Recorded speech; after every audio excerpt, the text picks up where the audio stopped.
নানার শ্রাদ্ধে অংশ নিতে এসে প্রাণ হারালেন সৃজন সাহা। রোববার 15 জুন বিকেলে রূপগঞ্জের ইসাপুরা এলাকায় বালু নদীতে গোসলে নেমে নিখোঁজ হন তিনি। 40 ঘণ্টা পর মঙ্গলবার সকালে রাজধানীর খিলক্ষেত থানার পাতিটা এলাকা সংলগ্ন নদী থেকে তার মরদেহ উদ্ধার করা হয়। বিস্তারিত থাকছে মাকসুদুল হোসেন তুষারের প্রতিবেদনে। নরসিংদী সরকারি কলেজ থেকে মাস্টার্স পরীক্ষা শেষ করেন। ঘটনার দিন বিকেল 5:30টার দিকে লুঙ্গি পরে নদীতে নামেন তিনি। সাঁতারে কিছু দূর যাওয়ার পর স্রোতের তীব্রতায় তিনি ডুবে যান।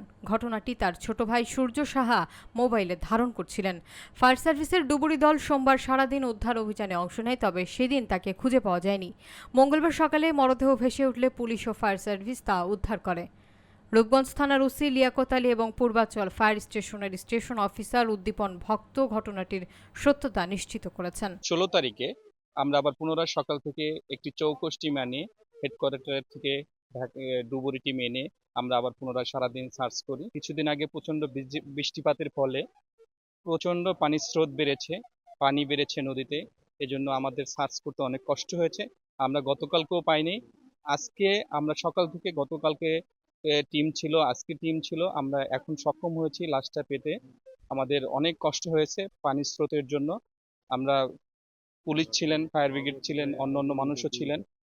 প্রায় লাশটি পাওয়া গেছে সার্চ করতে করতে প্রায় 2 থেকে 2.5 কিলোমিটার দূরে লাশটি আমরা উদ্ধার করতে সক্ষম হয়েছে।